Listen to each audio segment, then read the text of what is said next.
Immerse yourself in the profound insights offered by Father Chuck Belmonte as he delves into daily reflections on various gospel passages from the Bible. What does it mean to be the Church? Pope Leo offers 3 reflections. The Basilica of St. John Lateran is more than just a monument or a historical landmark. It is a sign of the living Church, built with chosen and precious stones in Christ Jesus, the cornerstone. For this reason, the early Christian community soon began to apply the name of church, which means the assembly of the faithful, to the temple that gathers them together.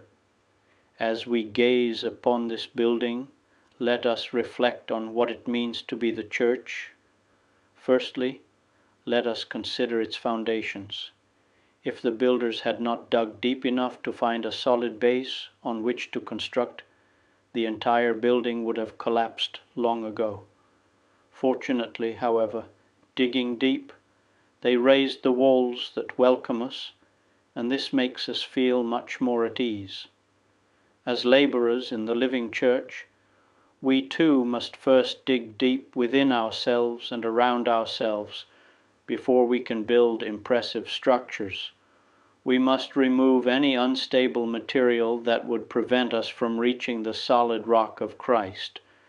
This implies constantly returning to Jesus and his gospel and being docile to the action of the Holy Spirit. Otherwise, we risk overloading a building with too weak foundations to support. Let us dig deep, unhindered by worldly criteria, which too often demand immediate results and disregard the wisdom of waiting. The millennial history of the Church teaches us that with God's help, a true community of faith can only be built with humility and patience. Such a community is capable of spreading charity, promoting mission, proclaiming, celebrating, and being united to the apostolic magisterium. When Jesus calls us to take part in God's great project, he transforms us by skillfully shaping us according to his plans for salvation. The image of work, a construction site, has often been used to describe our ecclesial journey. Thanks to the perseverance of those who came before us, we can now gather in this wonderful place.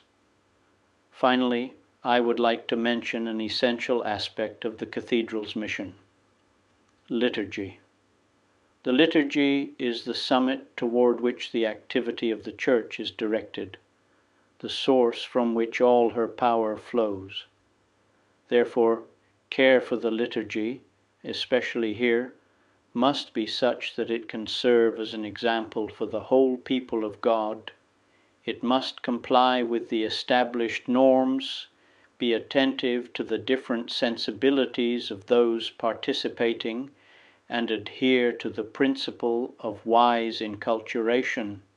Every care should be taken to ensure that the simple beauty of the rites expresses the value of worship for the harmonious growth of the whole body of the Lord. As St. Augustine said, "Beauty is nothing but love, and love is life." This truth is accomplished in an eminent way within the liturgy, and I hope that those who approach the altar of Rome's cathedral go away filled with the grace that the Lord wishes to flood the world. I would be delighted to extend an invitation to you once again tomorrow for another insightful reflection on the Gospel by Father Belmonte.